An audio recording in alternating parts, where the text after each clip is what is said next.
네, 하나님 말씀 보겠습니다. 요한복음 12장 20절에서 30절까지. 요한복음 12장 20절에서 30절까지 한 절씩 같이 교독하겠습니다. 명절에 예배하러 올라온 사람 중에 헬라인 몇이 있는데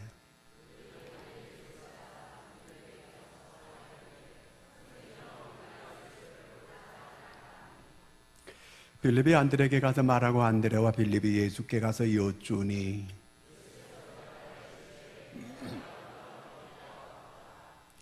내가 진실로 진실로 너희에게 이르노니 한 알의 밀이 땅에 떨어져 죽지 아니하면 한 알 그대로 있고 죽으면 많은 열매를 맺느니라.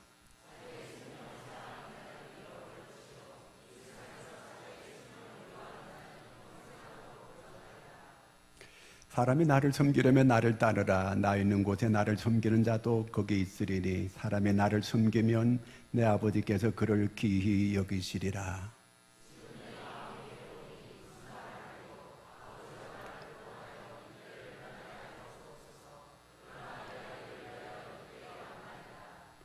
아버지여 아버지의 이름을 영광스럽게 하옵소서 하시니 이에 하늘에서 소리가 나서 이르되 내가 이미 영광스럽게 하였고 또다시 영광스럽게 하리라 하시니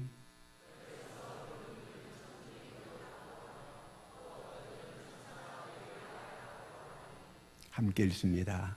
예수께서 대답하여 이르시되 이 소리가 난 것은 나를 위한 것이 아니요 너희를 위한 것이니라. 아멘. 할렐루야. 한 사람이 잘 되고 또 한 사람이 잘 못 될 수도 있고 또 가정도 또 하나님의 복을 많이 받는 그런 가정도 될 수 있고 또 그렇지 못한 가정도 될 수 있고 또 나라도 크게 번영할 수도 있는데 또 망할 수도 있고 그럴 수 있는 거거든요. 그게 어떻게 그렇게 될 수 있느냐? 그 기준이 뭔가? 하나님의 영광이 늘 거기에 머물러 있으면 그게 바로 잘 되는 일인 줄로 믿습니다. 하나님의 영광이 머물러 있게 되면 그 가정이 잘 돼요. 개인적으로도 흉통해지게 됩니다. 그 다음에 그 국가도 번영하는 역사가 오게 되어져 있습니다. 그러나 하나님의 영광이 떠나면 가정도 안 되고요, 개인도 안 되고요, 국가도 안 돼요. 이스라엘의 마지막 사사가 엘리였습니다. 엘리는 이 사사로 40년을 섬겨왔어요. 그런데 이 엘리가 나이가 98세가 됐습니다. 98세가 됐을 때에 블레셋과 전쟁이 일어났습니다. 그래서 이 블레셋과 이스라엘이 전쟁을 해서 이스라엘이 패하고 말았습니다. 이스라엘의 많은 사람들이 사륙을 당했습니다. 나라가 풍지박산이 됐어요. 어떻게 이 지경이 됐는가? 그 이스라엘이 하나님의 영광이 떠났어요. 어떻게 하나님의 영광이 떠나게 됐는가? 엘리의 두 아들이 있었어요. 홈니와 비느하스. 이 두 아들이 있었는데 이 아들이 아주 불량자들이에요. 성전의 사람들이 제사하려고 이렇게 그 제물을 가져오게 되면 자기들이 빼앗아가지고 그 고기를 먹어 뿌리는 거예요. 하나님의 제사를 무시한 거예요. 하나님의 제사를 방해한 거예요. 또 성전 안에 수종드는 여인들이 많이 있었는데 이 두 아들이 그 여인들을 다 차지해 버렸어요. 하나님의 영광이 그 성전에도 떠나게 됐어요.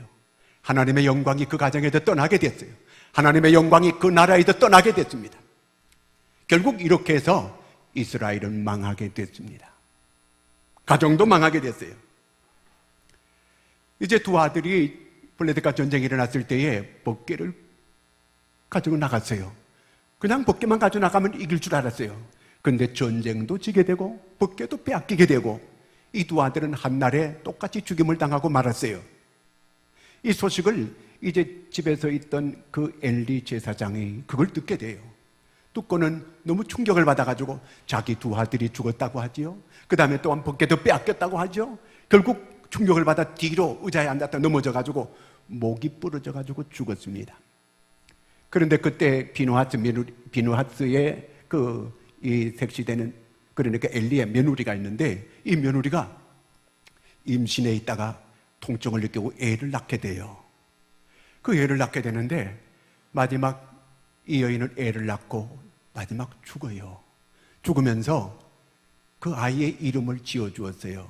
그게 뭐냐면 사무엘상 4장 21절입니다. 시작. 영광이 이스라엘에서 떠났다 하고 아이 이름을 이가봇이라 하였더니 하나님의 개가 빼앗겼고 그의 시아버지와 남편이 죽었기 때문이며 그랬어요. 자, 그 가정에 완전히 하나님의 영광이 떠났다는 거예요. 그래서 이름을 이가봇이라, 가봇이라고 하는 것은 영광이라는 뜻이거든요. 이라고 하는 것은 떠났다는 거예요. 하나님의 영광이 떠났다. 그 아들의 이름을 그렇게 짓고는 그 여인도 죽어버리고 말았습니다. 여러분, 하나님의 영광이 늘 함께하는 여러분들이 되기를 축원합니다. 교회 하나님의 영광이 가득할 때 이 교회가 부흥하는 역사가 일어나게 되는 줄로 믿으시기 바랍니다. 하나님의 그 개개인적으로 하나님의 영광이 함께하는 그 사람에게 하나님이 늘 은혜를 줘가지고 그 삶이 형통케 만들어 주시게 되는 거예요. 이 나라 대한민국에 하나님의 영광이 있게 될 때에 이 대한민국이 번영하게 되는 역사가 오게 되는 줄로 믿으시기 바랍니다. 엘리 때는 하나님의 영광이 그 가정에서 떠났고 그 나라에서 떠났기 때문에 그 나라는 망했고 그 가정도 망하게 됐습니다. 고린도전서 10장 31절을 같이 읽습니다. 그런즉 너희가 먹든지 마시든지 무엇을 하든지 다 하나님의 영광을 위하여 하라. 그렇습니다. 우리는 모든 거 먹든지 마시든지 뭘 하든지 하나님의 영광을 위해서 할 수 있는 여러분들이 되기를 바랍니다. 우리가 예배하면서도 하나님의 영광이 여기 있어야 돼요. 내가 사업을 하는 것도 하나님의 영광을 위하여, 내가 살아가는 목적도 하나님의 영광을 위하여, 모든 우리의 삶이 하나님의 영광을 위하여 해야 하는 줄로 믿으시기 바랍니다. 그럴 때에 거기에 하나님의 은혜가 있고요, 거기에 하나님의 놀라운 하나님의 역사가 함께하는 줄로 믿으시기 바랍니다. 이스라엘이 이제 그 바벨론 나라한테 망한 적이 있어요. 그래서 많은 사람들이 포로로 바벨론으로 다 끌려가게 됐습니다. 성전은 불태워지게 되고 나라가 완전히 쑥대밭이 이렇게 되어버리고 말았어요. 어떻게 하나님을 섬기는 이러한 하나님의 백성들이 이 지경이 되어버리고 말았는가? 거기도 하나님의 영광이 떠났기 때문에 그런 거예요. 교회를 다닌다고 하면서도 그 하나님의 영광이 없다면 그 사람은 불행한 사람이에요. 늘 우리는 하나님의 영광이 함께하는 사람이라 이래요. 하나님의 영광이 함께 안 하면 하나님의 진노가 함께 하는 거거든요. 요한복음 3장 36절에 보면은 하나님의 아들을 순종하는 자에게는 하나님의 은혜가 늘 함께 하지만 하나님의 아들을 믿지 않는 불순종하는 자들에게는 하나님의 진노가 늘 따라다닌다는 거예요. 하나님의 진노가 있는 사람들은 늘 두려운 거예요. 늘 겁이 나는 거예요. 하나님의 영광이 늘 함께 할 수 있기를 축원합니다. 그러면 왜 이 바벨론한테 망해서 하나님의 영광이 떠나게 됐는가? 에스겔 한번 보겠습니다. 8장 5절.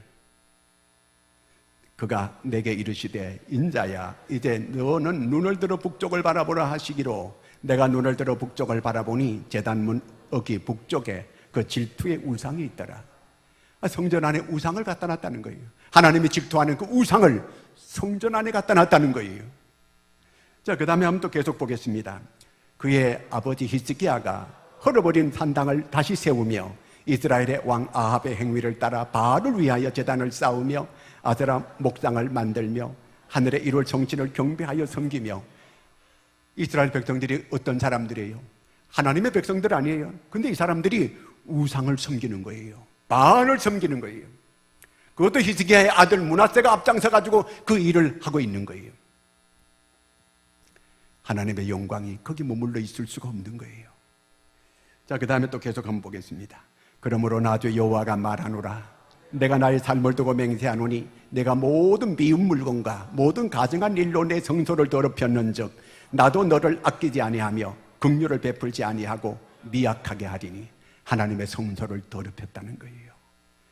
여러분, 이 하나님의 성전에는 하나님의 영광만을 우리가 이렇게 드러내는 이러한 성전이 되어야 하는 줄로 믿습니다. 그런데 우상을 갖다 놓고 섬기게 되니까 하나님의 영광이 떠나게 됐다는 것입니다. 그 다음에 또 계속 보겠습니다. 그가 또 나를 데리고 여호와의 전으로 들어가는 북문에 이르기로 보니 거기에 여인들이 앉아 담무스를 위하여 애곡하더라. 이 담무스라고 하는 것은 바벨론 나라의 신을 말하는 거예요.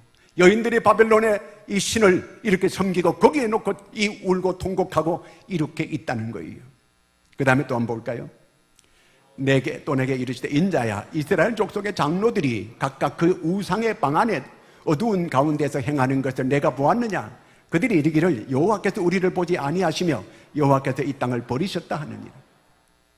장로들이 70명의 장로들이 성전 안 깊숙한 방에서 우상 그림을 그려놓고 그걸 섬기고 있다는 거예요. 그 다음에 또 계속 보겠습니다.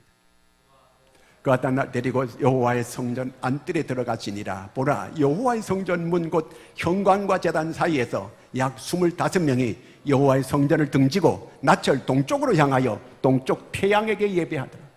태양신을 향하여 예배하는 거예요.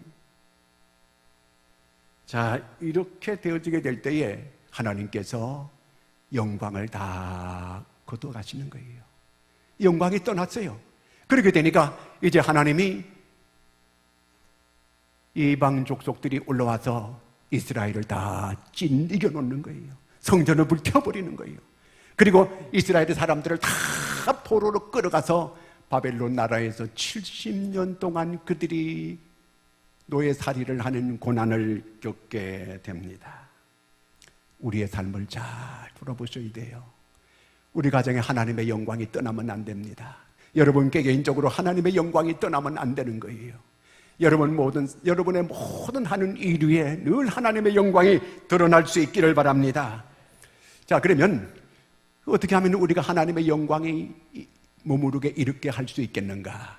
오늘 예수님께서 하나님의 영광이 임하게 이렇게 하는 것을 보게 됩니다. 예수님께서 어떻게 하셨는가 한번 보도록 하겠습니다.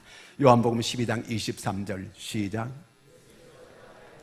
인자가 영광을 얻을 때가 왔도다. 예수님께서 인자가 영광을 얻을 때가 왔다는 거예요. 자, 예수님께서 어떻게 영광을 얻으시는가? 예수님이 드디어 예루살렘을 향하여 올라가십니다. 우리가 지금 사순절이라고 이렇게 말합니다. 예수님께서 예루살렘을 향하여 왜 올라가시는 거예요? 십자가지로 올라가시는 거예요. 십자가를 향하여 나아가는 게 이게 바로 사순절 기간이에요. 예수님이 십자가지로 간다 이렇게 말씀하지 않고 인자가 영광을 얻을 때가 왔노라.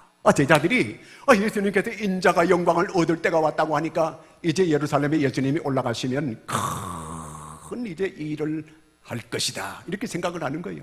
야, 저렇게 능력 많으신 분이 바람과 바다를 잔잔하게 할 수 있는 저러한 능력 많으신 분, 죽은 자를 살리는 분, 떡 5개 물고기 2마리로 5,000명을 먹이신 이 엄청난 능력을 가지고 계신 저분이야말로 이제 예루살렘에 올라가면은 왕노릇하게 될 것이고 로마를 다 물러가게 만들고 옛날에 다윗 왕 시대의 그러한 영광을 누리게 될 것이라고 이렇게 생각한 거예요. 그래서 예수님은 십자가를 향하여 한 걸음 한 걸음 예루살렘을 향하여 올라가시는데 제자들은 꿈에 부풀어서 이제 예수님 왕 되면 우리는 그 옆에서 장관도 되고 뭐 이렇게 높은 자리를 이제 우리는 얻게 될 것이라고 이렇게 생각을 하는 거예요. 예수님과 완전히 생각이 달라요. 예수님은 십자가를 통하여 영광을 얻으시기를 원하시는 거예요. 근데 제자들은 이 세상의 이런 모든 명예와 건재 이런 것들을 통하여 그 자기들이 영광을 얻을 이런 생각을 하고 있습니다. 자, 그러면 십자가에 예수님께서 죽으면서 영광을 얻겠다는 거예요. 아니, 살아서 영광을 얻으셔야지 죽어서 무슨 영광이 되겠는가? 여러분, 모두가 사람들이 다 우리가 살려고 애를 쓰잖아요. 그러면데 예수님께서 이렇게 설명을 하는 거예요. 요한복음 12장 24절 같이 읽겠습니다. 내가 진실로 진실로 너희에게 이르노니 한 알의 밀이 땅에 떨어져 죽지 아니하면 한 알 그대로 있고 죽으면 많은 열매를 맺느니라. 죽어야 영광을 얻으시겠다는 거예요. 죽어야 산다는 그 얘기예요. 아니, 살아야 영광이지 어떻게 죽으면 영광인가? 모든 사람들이 살려고 애를 써요. 무슨 건강에 좋다 그러면은 와 그러면서 다 그걸 사먹고 하잖아요. 그 다음에 뭐 무슨 운동이 좋다 그러니까 뭐 모두가 다 그 운동을 다 하게 되고, 걸으면 좋다 그러니까 뭐 여기 그 호수공원 옆으로 여름에 막 사람들이 얼마나 많은지 몰라요. 모두가 다 오래 살고 이렇게 장수하려고 애를 쓰는 걸 보게 됩니다. 근데 예수님은 죽어야 산다, 죽어야 사는 길이라는 것을 우리한테 말씀해 주고 있습니다. 왜 그러냐면은 죽어야 예수님의 큰 영광을 받으신다는 거예요. 하늘의 밀이 땅에 떨어져 죽지 아니하면 그대로 있지만 죽으면 많은 열매를 맺게 된다는 거예요. 그러므로 영광이 되어지게 된다는 거예요. 예수님 하나가 하늘의 밀알이 되어서 십자가에 죽게 될 때에 수많은 영혼들이 구원받는 역사가 일어나게 된다는 거예요. 아멘입니까? 우리는 이 진리가 역설적일 때가 상당히 많이 있는 걸 보게 돼요. 예수님께서 산 위에 올라가셔서 사람들이 있게 될 때에 거기서 예수님이 설교하는데 보니까 가난한 자는 복이 있나니 그랬어요. 아니 부자가 복이 있지 무슨 가난한 자가 복이 있어요? 줄이고 목마른 자는 복이 있나니, 아니 배가 부른 자가 복이 있지, 배가 고파가지고 이런 사람이 무슨 복이 있어? 온유한 자가 복이 있나니 저희가 땅을 차지할 것이며, 악착 같은 사람이 땅을 차지하지 어떻게 온유한 사람이 땅을 차지할 수 있겠는가? 여러분, 하나님의 말씀은 역설적이에요. 죽어야 사는 역사가 일어나는 줄로 믿으시기 바랍니다. 하늘의 밀알이 떨어져 죽고 썩을 때에 거기에서 싹이 나게 되고 많은 결실을 맺게 된다는 말씀입니다. 그러므로 하늘의 밀알이 땅에서 죽어야 많은 결실을 거두고 그러므로 영광을 얻게 된다는 거예요. 자, 우리가 무슨 씨를 심을 때에 한 개가 심으면 한 개가 나요? 아니에요. 자, 한번 보여줄까요? 시작. 밀 2대를 심으면 67대를 거둔다는 거예요. 귀리 3대를 심으면 얼마를 거둬요? 70대를 거둬요. 옥수수 7대 반을 심게 되면 120대를 거두는 거예요. 감자 한쪽 심으면, 근데 이거는 내가 시골에서 감자를 한번 심는 거 봤는데 60개까지는 마이올리면 달릴 수 있어 이게요. 그 다음에 벼 하나를 심게 되면 140개 거둔다는 거예요. 그러니까 농사 짓지 한 개 심으면 한 개 난다면 누가 농사 짓겠어요? 근데 이것만 그런 거 아니에요. 이런 고기도 마찬가지예요. 연어 알잖아요. 저는 연어회 같은 거 참 좋더만 그거요.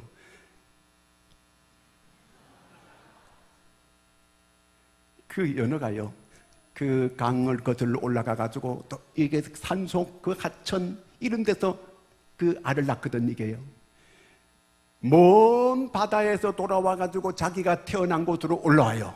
죽기 살기로 올라가는 거예요. 막 볼을 거슬러 올라가고 폭포를 거슬러 올라가고 이렇게 해가지고 자기가 태어난 그곳에 와서 알을 낳아요. 막 밑에 파가지고 알을 낳고 그 다음 모래로 묶고 자갈로 묶고 이렇게 묻어요. 보통 연어 한 마리가 알을 700개에서 7000개를 낳아요. 자, 그렇게 해가지고 이렇게 자기는 거기까지 올라오느라고 단백질을 다 거의 소모하게 되고 알 낳고 자기는 죽어요. 죽고 60일 되면은 이제 새끼 치어들이 막 나오는 수천 마리가 나오는 거예요. 연어 한 마리가 죽음으로 수천 마리가 이렇게 나오는 것을 보게 됩니다. 예수님이 십자가의 죽음으로 만 백성이 다 구원받는 이런 역사가 일어나게 되는 거예요. 예수님께서 한 분이 죄 없으신 분이 십자가 지심으로 하늘의 밀알로 십자가의 죽음으로 우리 모두가 다 구원받는 이런 역사가 일어나게 된 줄로 믿습니다. 예수님이 올 때부터 이 땅에 오실 때부터 십자가가 지는 게 그게 목적이었어요.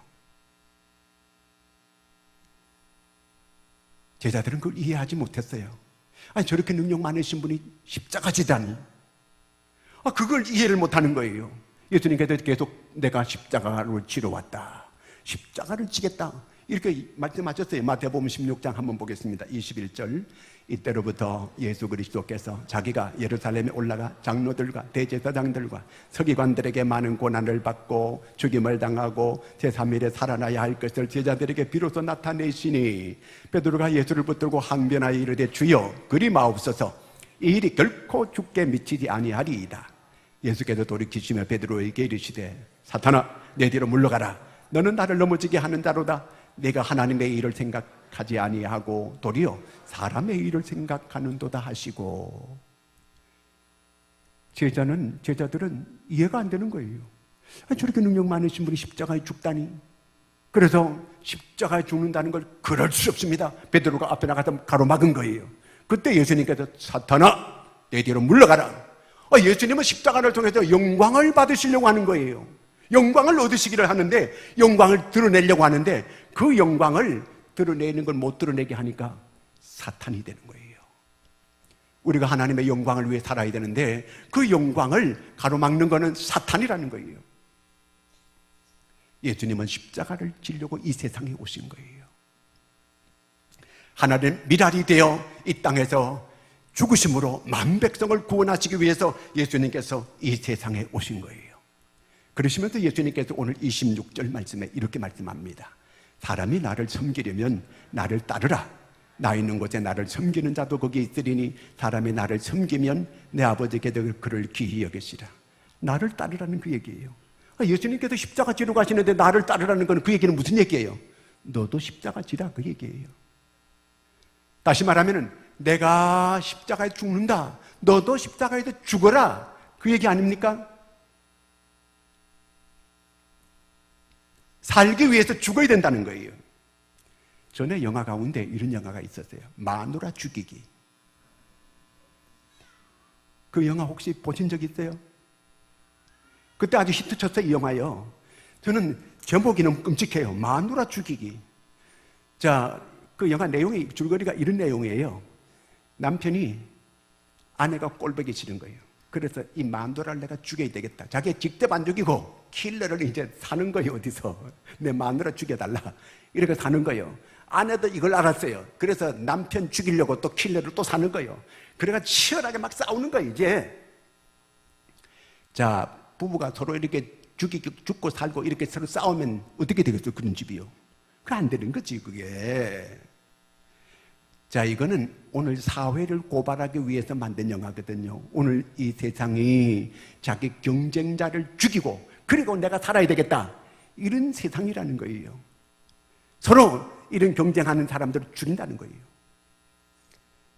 이러면 어떻게 이 사회가 제대로 될 수가 있겠어요? 옛날에 우리나라 100년 전에는요, 우리나라가 양반, 쌍놈 이런 제도가 있었어요. 그래서 옛날에 저 한경도에 이 백정하는 한 분이 있었어요. 아주 힘이 센 이런 분이 백정 일을 하고 있었어요. 그러니까 그런 일 하는 사람을 보통 그 쌍놈이라고 이렇게 그 옛날에는 여겼어요. 지금은 안 그래요. 그런 건 없어요. 사람들이 그렇게 만들어 놓은 거예요.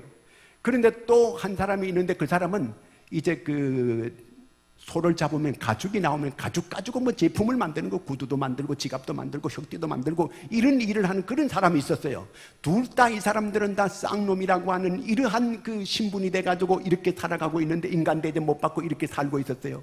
그런데 이 두 사람은 열심히 일을 해가지고 돈을 벌었어요. 그래서 이 두 사람이 서로 말을 했어요. 야, 우리가 여기서 이렇게 살 게 아니고 다 돈도 많은데 팔아가지고 저 남쪽으로 내려가가지고 거기 가서 땅 사고 집 사고 우리가 양반증을 사가지고 양반으로 그렇게 살아가자. 그리고 두 사람이 좋다. 그래서 두 사람이 서로 이렇게 집을 팔고 땅을 팔고 남쪽으로 내려가서 집을 잘 짓고 그 이제는 양반증을 사가지고 양반 행세하면서 이렇게 살게 되었어요. 어느 날 이 두 사람이 싸움이 붙었어요. 싸움이 붙으니까 동네 사람들이 다 모인 거예요. 그런데 이 백정하던 이분이 힘이 센 거예요.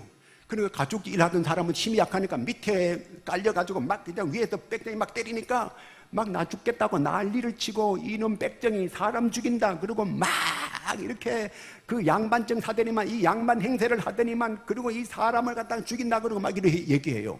그런데 또 위에 있던 사람이 이놈이 지는 소 가죽 가지고 이 제품을 만들고 도구를 만들고 그래가지고 팔아먹고 했던 이놈이 양반증 사더니만 양반 행세를 한다 그러면서 막 서로 자기들 비밀을 다 털어놓고 얘기했어요. 동네방네 사람들이 다 들었어요.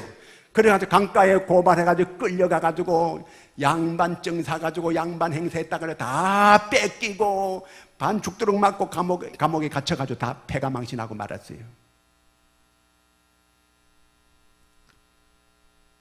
상대방을 죽이려고 하다가 같이 망한 거예요.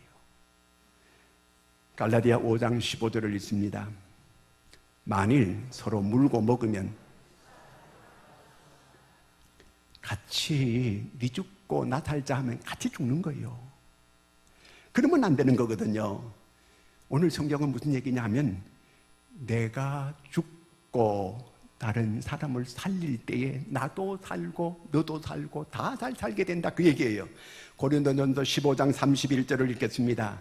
형제들아, 내가 그리스도 예수 우리 주 안에서 가진 바 너희에 대한 나의 자랑을 두고 단언하노니 나는 날마다 죽노라. 따라하겠습니다. 나는 날마다 죽노라. 정말 믿음으로 살려면요 날마다 죽어야 돼요. 내가 믿음 가운데 바르게 살려면 날마다 죽어야 돼요. 이게 누가 고백한 거예요? 바울이 그렇게 고백한 거예요. 나는 날마다 죽노라. 내 옛사람이 자꾸 이게 올라오는 거예요. 내가 의인된 거 아니에요. 내가 권사가 되고 집사가 되고 장로가 되고 목사가 되면 내가 됐다고 생각은 no, 그렇지 않아요. 내 옛사람이 아직도 있어요. 내 아직도 옛 습관, 옛 악한 이런 그 인격들이 아직도 내 안에 있어요. 이게 어느 순간에 푹 튀어나오는 거예요. 교회 왔다가도 갑자기 누가 막 이렇게 그 상처를 주게 되면 팍 튀어나오는 경우가 있어요. 그래서 상처를 받는 경우가 있어요. 여러분 절대로 상처는 받지 마시고 다 그냥 주고 가시기 바랍니다. 이게 이 바울 모양으로 날마다 죽어야 돼요. 아유, 우리 시어머니만 좀 이렇게 좀 이 변화되면 우리 집이 행복하겠다. 여러분 정말 시어머니가 변화되면 행복해지게 될까요? 내가 죽고 내가 변화돼야 돼요. 그러면 집이 행복해지게 될 줄로 믿으시기 바랍니다. 남편이 좀 이렇게 변화되면 우리 집이 행복해지게 될 것이다. 내가 죽고 내가 변화가 되어져야 행복해질 수 있어요. 어떤 사람 그런 사람이 있어요. 아유, 그래 요즘 어떻게 지내느냐고. 그래, 아유, 내가 죽고 살지요. 죽으면서 살지요. 안 죽고 살면 어떻게 되겠어요? 그러면 못 산다는 거예요. 그래서 내가 죽고 내가 죽어 지내고 살고 있다고. 그게 사는 비결이에요. 그게 그렇게 살아가야 되는 거예요. 믿음으로 살기 위해서는 죽어야 돼요. 내가 죽어야 돼요. 예수님께서 본인이 십자가 지시는 거예요. 제자들 보고 너희들도 나를 따르라. 너희들도 나를 따라올 때 네 자신을 부인하고 네 자신을 십자가에 네 자신을 부인하고 너 자신의 십자가를 지고 나를 따르라. 예수님께서 그렇게 말씀하고 계시는 거예요. 내 옛사람, 내 고집, 내 잘못된 습관, 이 땅에 있는 지체들을 자꾸 죽여야 돼요. 여러분, 이것이 있어가지고는 내가 잘 그 신앙생활을 할 수가 없어요. 우리 집이 정말 행복하게 되어질 수가 없어요. 골로새 3장 5절 같이 읽습니다. 그러므로 땅에 있는 지체를 죽이라. 곧 음란과 부정과 사욕과. 네, 어떤 분이 책을 썼는데 보니까 공자가 죽어야 나라가 산다. 공자가 죽어야 돼요. 가부장적인 이러한 제도 속에서 남자들이 그저 이 자기가 내가 그래도 남자인데 그러면서 이거 죽어야 돼요. 요즘 여자들이 그런 남자하고 누가 고리타분하게 살 사람이 어디 있어요? 나와봐요. 그런 사람 없지. 절대로 그러면 안 돼요. 다 서로 아내도 죽고 지내고 남편도 죽고 지내고 서로 그 상대방을 이렇게 높여주고 이렇게 살아가야 되는 거예요. 교회 안에서도 서로 그래야 되는 거예요. 이렇게 서로 나를 자꾸 죽이는 거예요. 죽인다 그러니까 그냥 집에 가서 자살하라 그런 얘기가 아니에요. 잘 들으셔야 돼요. 옛 사람이 죽자는 거예요. 내 이 잘못된 습관, 잘못된 이런 성격, 이런 것들이 자꾸 죽자 그런 얘기예요. 우리 속에서 자꾸 이거 올라오는 거, 이걸 자꾸 죽자 그런 얘기예요. 그렇게 죽게 될 때 우리 모두가 사는 역사가 일어나게 된다 그런 얘기예요. 바울이 오죽하면 나는 날마다 죽노라. 이 공동체 안에서 자기 고집만 부리고 자기 뜻대로만 하려고 그러면 어떻게 그 공동체가 되어지게 되겠어요? 나를 죽이는 거예요. 교회는 목사가 죽어야 그 교회가 살아요. 장로가 죽어야 그 교회가 사는 거예요. 가정에도 남편이 죽어야 가정이 살아요. 아내가 죽어야 그 가정이 살아요. 우리 모든 공동체가 우리가 서로 잘 죽을 때에 이 공동체가 사는 역사가 일어나게 되는 줄로 믿으시기 바랍니다. 내 아집, 내 고집, 내 옛사람, 내가 아직도 죽지 못한 것 그거 있으면 기도로 날마다 자기를 죽일 수 있는 믿음이 되시기를 바랍니다. 그럴 때 그 가정이 살고 그 나라가 살고 거기 하나님의 영광이 드러나게 되는 줄로 믿으시기 바라고, 그럴 때 하는 일이 잘 되고 형통케 되고 이렇게 건강케 되는 이런 은혜가 주어지게 되는 줄로 믿으시기를 축원합니다. 다 같이 한번 기도하겠습니다. 하나님, 내가 죽어야 될 게 무엇입니까? 내가 죽어야 될 게 무엇입니까?